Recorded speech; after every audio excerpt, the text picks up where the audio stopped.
من الشيطان الرجيم بسم الله الرحمن الرحيم الحمد لله رب العالمين والصلاة والسلام على أفضل الأنبياء والمرسلين نبينا محمد صلى الله عليه وسلم وعلى آله وصحبه أجمعين رب اشرح لي صدري ويسر لي أمري واحلل عقدة من لساني يفقهوا قولي وبعد.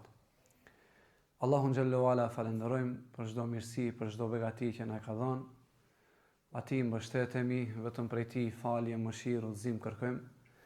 Ndërkaq salavatet dhe selamet ja dërgojmë Muhamedit sallallahu alaihi wasallam, familjes së tij të pastër, shokëve të tij dhe gjithë ata të cilët ndjekin rrugën e këtij pejgamberi deri në ditën e gjykimit. Elusim Allahun xhallahu ala që Allahu t'i bëjë mezhliset bereqetshme këto takime, e t'jenë dëshmi për ne në ditën e gjykimit dhe jo kundër nesh në ditën kur do dalim para Allahut. Vëllezër, tema të cilën kam përzgjedhur që ta ndaj sonte me ju është një temë e cila ndërlidhet me një përgjegjësi të madhe, ka shi një begatie që Allahu xhallahu ala ja jep kujt të do prej robërve në jetën e kësaj bote. Allahu xhallahu ala na ka dhënë shumë të mira në jetën e kësaj dhunjaje. Dhe begatia më e madhe është begatia e imanit, padyshim, me të cilin iman Allahu na i ka zbukuruar këto zemra, lutë Allahun xhallahu ala që jetën tonë ta kalojmë me iman dhe të mos dalim nga kjo dunjë vetëm se me iman dhe besim të shëndosh. E pas imanit si krye begatia ose krye mirësia e gjitha mirësive, begati tjetër të cilën Allahu xhallahu ala ja jep kujt të do prej robërve në jetën e kësaj dunjaje është begatia e vladit, mirësia e fëmijëve. Lutim Allahun xhallahu ala që Allahu çdo kënd ta gëzon me këtë begati, me këtë mirësi. Allahu thon në Kur'an: "El-malu wal-banuna zinatul hayatid dunya." Pasuria dhe fëmijët, pasardhësit janë zbukurimi i kësaj dunjaje. Dhe realisht kjo është pasuria më e madhe, megjithëse Allahu ka përmend pasurinë dhe pasardhësit e vladin, e ka ndarë pasardhësin ose e vladin, duke na bërë me dije se realisht kjo është një ndër pasuritë ose begatitë më të mëdha që mund ta gëzojë dikush në jetën e kësaj bote. Shoh që këtu kemi edhe ndoshta beqar, lutim Allahun që Allahu t'i marton në një të ardhmë sa më të shpejt. Mirë po, sikurse që e dim, përballë çdo begatie është edhe një mesulije, një përgjegjësi, një llogaridhënie, nga se thot Allahu xhallahu ala: "Thumma latus'alunna yawma idhin 'anin na'im." Pastaj do të vijë dita e gjykimit, dita e fundit, dhe njeriu do të pyetet për çdo begati. Do të pyetet edhe për mirësinë e fëmijëve që Allahu ja dha në dunjë. Se sa ishte i përgjegjshëm dhe sa e kuptoi rolin e tij që kishte përballë kësaj begatie. Dhe ne shohim vëllezër që me këtë begati që Allahu xhallahu ala na ka dhënë jetën e kësaj dunjaje, një pjesë e madhe e njerëzve sikur e shpordorojnë ose nuk e dinë, nuk e kanë të qartë rolin e tyre ose përgjegjësinë e tyre karshi kësaj begatie. Andaj ajo që dua të flas sonte ka të bëjë se e kujt është përgjegjësia. Sot krahas shumë të mirave që i posedojnë fëmijët tanë, shohim se jetojmë me një zaman, me një kohë ku gjejmë fëmijë të llastuar, fëmijë të lazruar. Shohim se anë kënd në përvendet ndryshme fëmijë të dhunshëm, fëmijë agresiv, fëmijë të cilët jetojnë në ankth. Dhe më e keqja është vëllezër se prindi, i cili padyshim ka rolin më të madh dhe përgjegjësinë më të madhe, vjen në një nivel të tillë sa që kur dorëzohet përballë këtij dështimi, nuk e merr më fajin mbi vete. Ja le fajin fëmijës, thot fëmija nuk ndëgjon. Ose shpeshherë është e lehtë që të gjithë ne fajin ta hedhim tek faktorë të jashtëm. Dhe pak kanë nga ata njerëz të cilët janë të sinqertë me veten e tyre, duke drejtuar gishtin ka vetja dhe duke thonë se unë jam fajtori. Unë jam fajtori kyç për dështimin e fëmijët tim. Shihni sot njerëzit, nëse kanë dështuar në edukimin dhe tërbijen tek fëmijët e tyre, gjithë secili prej tyre do të mundohet ta gjejë një fajt diku jashtë vetes së tij. Pak kanë nga ata të cilët e mendojnë këtë punë dhe thonë unë jam vetë fajtori. Ndoshta nuk i kanë bërë sebepet dhe shkaqet e duhura që t'i jap një edukat ose tërbije të mirëfillt e vladit tim. Andaj, nëse ne pyesim kujt realisht i takon përgjegjësia për këtë dështim në tërbijen dhe edukimin që duhet ta kenë fëmijët sot, dietarët islam vëllezër thonë se inna tarbiyat al-abna, tërbija ose edukimi i pasardhësve është e përbashkët mes babës dhe nanës. Nuk përjashtohet asnjëri nga prindërit sa i përket kësaj përgjegjësie që kanë në raport me fëmijët e tyre. Dhe kanë përmend hadithin, i cili hadith gjendet që shënon Imam Buhariu, hadithin e Ibn Omerit radhiyallahu anhuma, se ka thonë i dërguari Allahu sallallahu alaihi wasallam, kullukum ra'in wa kullukum mas'ulun an ra'iyatihi. Çdo njeri prej jush është bari dhe gjithë secili prej jush është përgjegjës për kopën e tij. Andaj prindi, baba është përgjegjës për fëmijën e vet, nana gjithashtu është përgjegjëse për evladin e vet.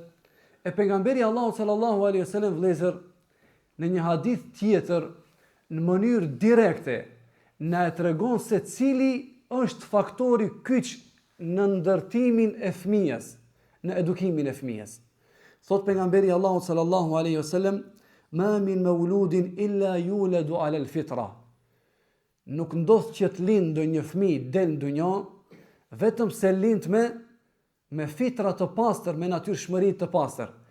Kush janë ata cilët janë përmend këtë hadith si njerëz kyç të cilët kanë impaktin më të madh dhe ndikimin më të madh te këta fëmijë të posalindur?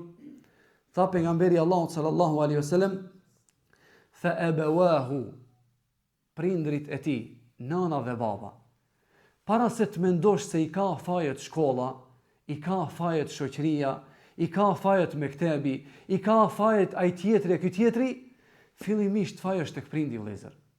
Fa abawahu, tha pejgamberi Allahu sallallahu alaihi wasallam, prindrit e tij yuhawidanihi, janë ata të cilët ndikojnë për ta bërë jehudi, të krishter ose mexhusi. Andaj për çdo dështim në raport me edukimin dhe tërbijen që duhet ta kenë fëmijët e tu, mos ja hidh fajin askujt tjetër. Përgjegjësia më e madhe dhe bara më e madhe e llogaridhënies para Allahut azza wa jall është tek ti si prind. Çka ke bën ti në raport me këtë begati që Allahu ta ka dhënë? A mendon se ja ke dhënë hakun ashtu siç duhet? A mendon se i ke bërë shkaqet e duhura zbashku me bashkëshorten tënde, me nënën e fëmijës që të keni një gjuhë të përbashkët, një mirëkuptim mes vete dhe ta keni synim ose objektiv jete se si ne të korim sukses në edukimin dhe në tërbijen që duhet ja u japim, domethënë fëmijëve tanë. Nga se siç thash, jetojmë në një kohë ku vërtet çdo prind nuk është i përgjegjshëm sa duhet karshi kësaj begatie. Dhe çdo begati mbart me vete një përgjegjësi të madhe para Allahut azza wa jall. Nëse ne llogaritim dhe jemi gjithë pajtimit se evladi është më i çmueshëm se diamanti, vëllezër, a do ta konsideronim ne një njeri me logjik të shëndosh, një njeri i cili e merr diamantin dhe e lë rrugëve që të bredhin të tjerët? Të gjithë ne do të ishim të një mendimi se ky njeri nuk qen ka tamam me mendjen, si ka mundësi që diçka shumë të çmuar, që është e rrallë ta lë rrugëve, sa njeriu sot i kalon rrugëve fëmijët e tij, që janë shumë më të çmuar se sa diamanti. Sa njeriu sot nuk është i vetëdijshëm për këtë përgjegjësi që duhet ta ketë në raport me fëmijët e tij. Sa prindi vëllezër e kalon fëmijën e tij në edukimin e televizorit, në edukimin e internetit, në edukimin e faktorëve tjerë të cilët nuk e dim se çfarë edukimi dhe nuk e dim se çfarë brumosje ju japën fëmijëve tanë. Andaj pejgamberi Allahu sallallahu alaihi wasallam e përmendi në mënyrë direkte se çdo fëmijë lind në natyrshmërinë e tij të pastër. Çdo fëmijë vjen i pastër. Fa abawahu, baba dhe nana, është ai i cili në gjurmët dhe ka më shumë të ndikim dhe impakt tek ai fëmijë. Andaj hapi syt dhe shiko çfarë impakti dhe çfarë ndikimi lë tek fëmia yt. Ti ai i cili mund ta brumosësh në formën më të mirë. Ti ai i cili mund të lësh gjurmë të ëmbla me të cilët do të jesh i kënaqur në jetën e kësaj dhunjaje, po edhe në ditën kur dalish para Allahut azza wa jall, po mos harro se ti je i njëjti i cili mund që me neglizhencën tënde dhe me të qenurit në gjumë dhe neglizhent në jetën e kësaj dunjoje duke u angazhuar me gjëra të cilët nuk janë realisht të rëndësishme për ty në jetën e kësaj bote, të ndihesh i dëshpëruar si në dunjë, ashtu edhe në ditën kur do të dalësh para Allahut Azza wa Jall. Thot Allahu i madhruar në Kur'an: "Ya ayyuhalladhina amanu qu anfusakum wa ahlikum nara." O ju të cilët keni besuar, ruajeni veten tuaj dhe familjet e juaja nga zjarri i xhenemit. O vëllezër, jetojmë ne në një kohë ku shumë prej nesh ka gatishmëri për të komentuar devijimet të tjerëve, për të komentuar dështimet të tjerëve, për të komentuar ndoshta problematika të cilët i shohim ne sot në jetën e përditshme. Ama pak janë ata njerëz të cilët kanë gatishmëri që ta fillojnë nga aty ku na ka mësuar Allahu Azza wa Jall, nga vetja jonë. Ku anfusakum wa ahlikum nara. O ju të cilët keni besuar, ruajeni veten tuaj dhe familjen tuaj nga zjarri i xhenemit. Wallahi Allahu ka për me na marr llogari neve fillimisht. Dhe do të na merr llogari për familjet tona, se çka kemi bërë, sa kemi bërë përpjekje që ne t'i edukojmë ata në frymën islame. Unë dua vëllezër të përmendi 6 gjëra shkurtimisht me lejen e Allahut, se çka duhet të ketë në konsiderat një prind për ta edukuar në mënyrën e mirë fëmijën e tij. E para vëllezër është që duhet ta ketë në konsiderat çdo prind në edukimin e fëmijës ma'rifetullah, njohja e Allahut, njohshmëria e Allahut Azza wa Jall. Nuk ka gjë më të mirë që një prind mund t'ia mësoj fëmijës së tij se sa tauhidin, njohshmërinë e Allahut. Ta mësoj atë fëmijë se Allahu është ai i cili na ka krijuar. Ta mësoj atë fëmijë se Allahu është ai i cili na furnizon. Allahu është tek ai i cili ne ndihmë kërkojmë. Allahu xhallahu ala është ai i cili na jep çdo begati në jetën e kësaj dhunjaje. Allahu është ai i cili na mbikëqyr në çdo situatë të jetës tonë. Andaj kjo është gjëja e parë dhe më e rëndësishme që i detyrohet një prind fëmijës së tij. T'ia mësojë njohshmërinë e Allahut Azza wa Jall. Prandaj ne sot shohim vëllezër njerëz që i kanë bërë të 50-at, 40-at, njerëz të cilët në mesin tonë, shoqërinë tonë, e mohojnë ekzistencën e Allahut Azza wa Jall për shkak se nuk kanë pat edukim të mirëfillt në veçlinë e tyre. Nëse fëmijës nuk i mësohet se kush është Zoti i tij në fëmijëri, a mendon se do ta kesh të njëjtën energji kur të rritet ai?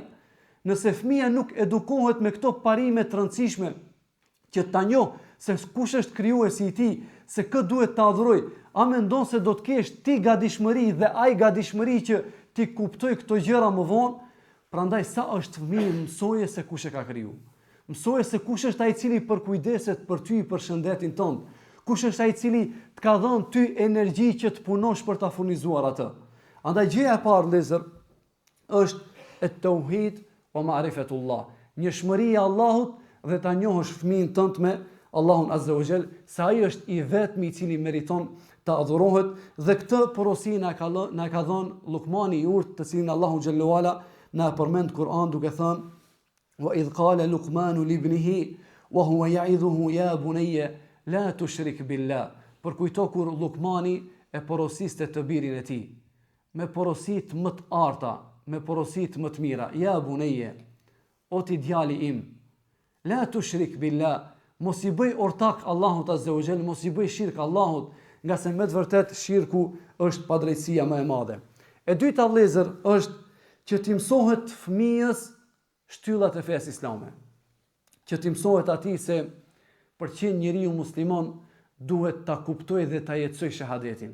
Ashhadu an la ilaha illa Allah wa ashhadu anna Muhammeden abduhu wa rasuluhu. I vetmi i cili meriton të adhurohet dhe askush tjetër përveç tij është vetëm Allahu subhanahu wa taala. Është ai i cili me të vërtet meriton adhurimin e përkryer nga robërit e tij. Të mësohet fëmia se e ka për obligim 5 kohët e namazit. Të mësohet fëmia se e ka për detyrim, në qoftë se Allahu xhallahu ala e begaton me pasuri, që të jap zakatin, të kryej haxhin, të agjëroj Ramazanin e kështu me radhë me 5 kushtet e fesë islame. Thot pejgamberi Allahu sallallahu alaihi wasallam: "Muru auladakum bis salati wa hum abna'u sab'a." Urdhëroni fëmijët tuaj që të falin namazin kur i kanë sa vjeç? Kur i kanë 7 vjeç vëllezër. Abna'u sab'a. Sot është diçka interesante që ne sot e shohim në shoqërinë tonë. Nëse i thua dikujt, pse nuk e merr fëmijën që të fal namaz kur i ka 7 vjeç? Çfarë thot? Është i vogël. Sot fëmijët tanë janë të vegjël vetëm për të kryer urdhra fetare. Ama sot tek një pjesë e madhe e shoqërisë tonë fëmijët nuk janë të vegjël për ditur gjëra të ndryshme që kanë të bëjnë me jetën e kësaj dhunjaje. Sot një fëmijë i cili është 7 vjeç nuk është i vogël për ta njohur gjuhën angleze. Nuk është i vogël për ta çuar në futboll, nuk është i vogël për ta çuar në kurse të ndryshme.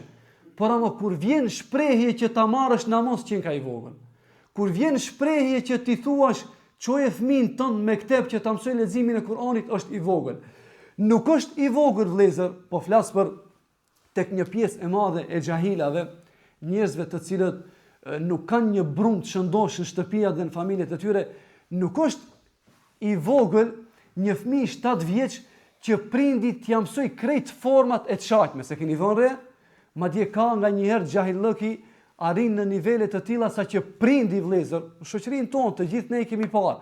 Prindi krenohet pse fëmia e tij ka mësuar një çajtme. Madje e fton mesin e burrave në mezhlis dhe i thot, hajt të tregoj thot babi se si të kam mësuar të shajsh. Apo, kjo është diçka që ne e shohim sot në jetën e përditshme. Ama kur është në shprehje që ai ta ushqej fëmijën me dashuri për namaz, thot lere thot se është i vogël. Kur është në pyetje që ta çojnë me mekteb, është i vogël.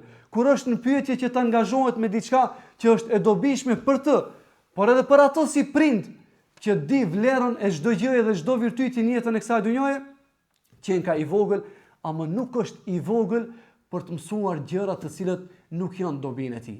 E pejgamberi Allahu sallallahu alaihi wasallam padyshim vëllezër ka qenë edukatori më suprem, mësuesi më i mirë i njerëzimit. Nuk na ka mësuar neve më kot që t'i urdhëroj fëmijët tanë që të falin namazin kur i kanë 7 vjeç. Sot çfarë ndodh? Sot po ballafaqohemi gjithë ne me një realitet të hidhur vëllezër.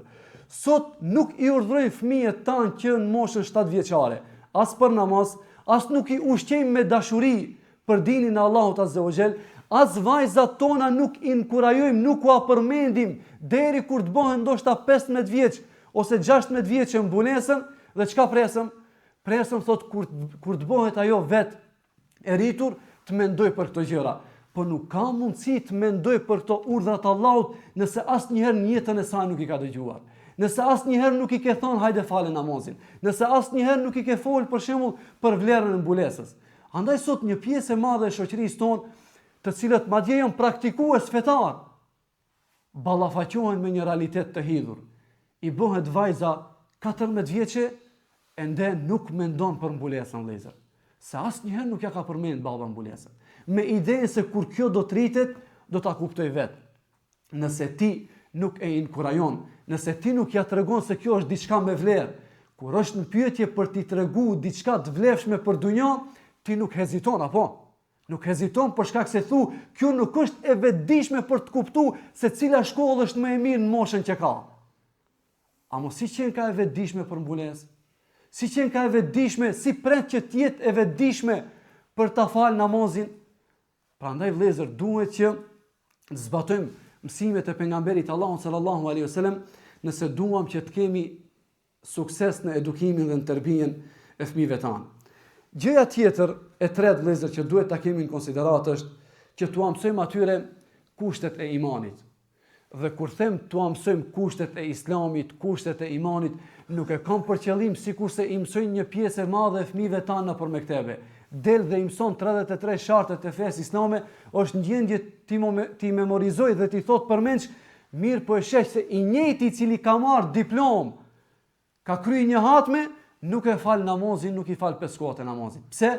Sepse nuk i jetson këto kushtet imanit. Nuk e di se çka do të thotë besohet Allahut. Nuk e di se çka do me thonë të besoj në melaqe, nuk e di se çka do me thonë të besoj në pejgamber të Allahut. Me pyet, çka do me thonë imanin librat e Allahut, besimin librat e Allahut. Nuk është në gjendje që ta kuptoj këtë mësim se çka do të thotë që ai të besojë në librat e Allahut, të besojë në 6 kushtet e imanit. Andaj është me rëndësi vëllezër që ti si prind t'ia mësosh fëmijës tënd 6 kushtet e imanit. Se çka ngërthejnë vetvete këto 6 kushtet e imanit. Si besohet Allahu azza wa jall, kush janë emrat e Allahut, cilat janë cilësitë e tij, si besohen melaqet, si duhet besuar dita e gjykimit. Andaj një fëmijë i cili rritet me këto tematika, me kushtet imanit, nuk ka mundësi që ai nesër vëllezër të jetë neglizhent ka shi urdhrave të Allahut subhanahu wa taala. Tjetra vëllezër që duhet ta kemi në konsiderat është terbiyetuhu ala al-akhlaqi wal fadail, që t'i edukojmë me virtyte dhe me cilësi, të cilët cilësi gjithmonë inkurajon feja islame për t'i mbjell ato tek fëmijët tanë, sikurse të qenurit sinqert, të qenurit të vërtet, duke u larguar nga gënjeshtra, duke qenë njerëz modest, duke qenë njerëz të butë, virtyte të cilët virtyte na inkurajon dhe na mëson Islami dhe i dërguari i Allahut sallallahu alaihi wasallam, largimi nga punët e këqija, nga punët të cilët nuk sjellin asnjë të mirë përveç se atë që është sherr. Gjithashtu t'i edukojmë ata në respektin që duhet ta kenë karshi prindërve të tyre, lidhjeve farefisnore dhe vlerësimin që duhet t'ua bëjnë njerëzve kur ata gjenden në mesin e shoqërisë. Elus Allahu subhanahu wa taala pa mos me dashje të zgjatet më shumë, që Allahu fëmijët tanë Allahu t'i bëjë të hajrit, t'i bëjë të bereqetshëm për veten e tyre, për familjen e tyre dhe për mbarkët ummet. E shoh të nevojshme vëllezër si temë që gjithë secili prej nesh të interesohet, të bëjë përpjekje të angazhohet për metoda të mirëfillta se si ka mundësi që ai të jetë i suksesshëm në edukimin karshi fëmijëve të tij, nga se me të vërtetë si thash në fillim të ligjëratës, jetojmë me një kohë ku shohim fëmijë të dhunshëm, shohim fëmijë të cilët shfaqet një lloj agresiviteti për gjëra më të vogla, nëse madje e privon nga telefoni ose gjëra të cilat janë shumë dytësore për jetën e tij, menjëherë shfaq një lloj acarimi, një lloj egërsie, gjë e cila duhet na hap sytë të gjithë neve, por fillimisht dhe paraprakisht prindërve. Nga se prindërit janë faktori kyç dhe njerëzit të cilët kanë ndikim më të madh tek fëmijët e tyre. Elus Allahun xhallahu ala që Allah ta përmirësoj gjendjen tonë. أقول قولي هذا وأستغفر الله لي ولكم ولسائر المؤمنين فاستغفروه من كل ذنب إنه هو الغفور الرحيم. الله يشفي لكم.